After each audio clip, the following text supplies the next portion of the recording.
Et là, quand c'est comme ça, eh bien, on peut, comment on appelle ça? Il y a cette crainte aussi qui grandit en toi, parce que quand tu vois l'emplacement du soleil, l'emplacement de la lune et des étoiles, ça t'amène à un respect de Dieu. Et ce respect t'amène à la crainte de Dieu, parce que la crainte de Dieu, c'est pas la peur. La crainte de Dieu, c'est ce respect que l'on a vis-à-vis du Créateur.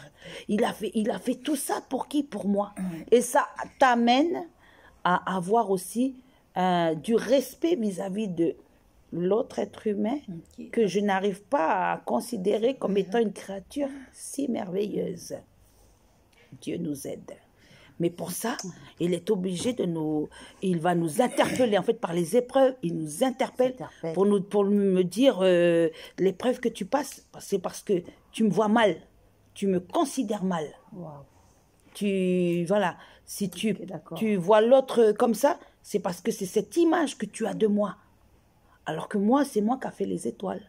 C'est moi qui a fait la lune. C'est moi qui a fait en sorte que dans l'espace, tout est organisé, tout est à sa place. Ce que je fais est beau. Je suis le Dieu créateur. Je suis capable de faire les choses bonnes et belles en son temps. Ça veut dire que celui qui est en face de toi, tu dois le regarder de la même façon que tu regardes la perfection du soleil, de la lune et des étoiles.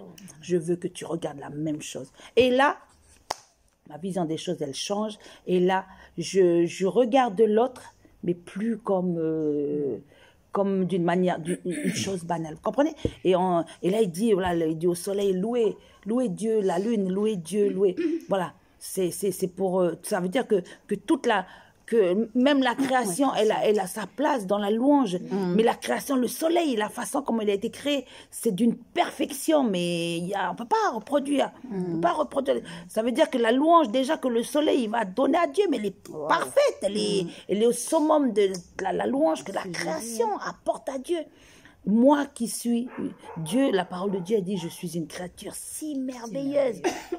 Ça veut dire que la louange qui sort de moi, alors d'autant plus que je suis un enfant de Dieu, c'est une louange qui est comment on appelle ça?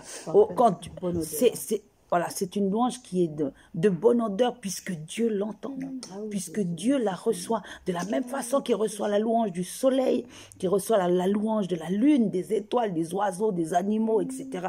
Qui à ses yeux, c'est une louange parfaite. C'est-à-dire que moi, en tant qu'enfant de Dieu, le mot qui sort de ma bouche, pour lui, c'est du gâteau, quoi. C'est quelque chose d'extraordinaire. Et ça me change ma vision des choses, parce que ça change aussi comment je vais parler. Voilà, je vais parler parce que voilà, Dieu m'interpelle. Et je vous dis, parce que moi en ce moment, je passe par une situation aussi où Dieu il m'interpelle toujours.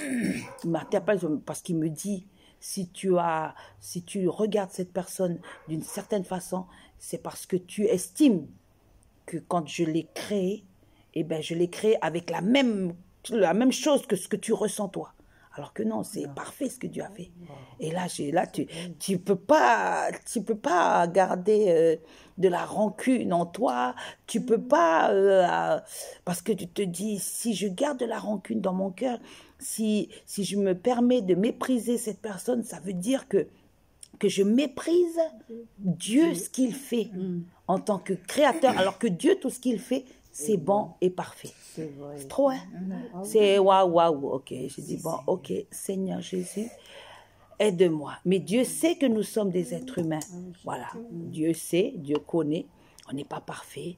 Donc, voilà. C'est pour ça qu'il utilise les épreuves, pour nous amener à la perfection. Mais plus je vais considérer les choses et regarder les choses comme lui, il les voit, plus je vais avoir la force et, comment on appelle ça?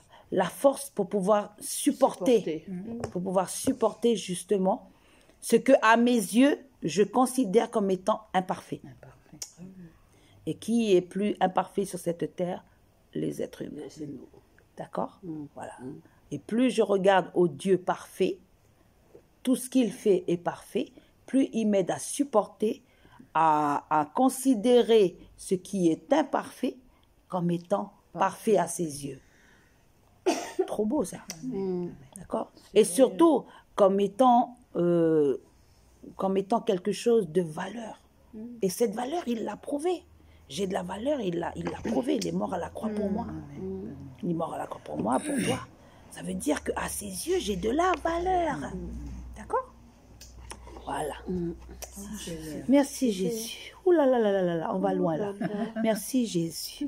On continue. Psaume 150, verset 1 à 2. Joséphine. Alors, alléluia, louez Dieu dans son sanctuaire, louez-le dans la forteresse et dans de son firmament, louez-le pour ses prouesses, louez-le pour tant de grandeur. Amen. Amen, hein? Voilà. Là maintenant, ça s'adresse à nous, hein? Voilà. Là, il dit louez-le dans son sanctuaire. Alors Dieu, on ne peut pas le garder fermé dans un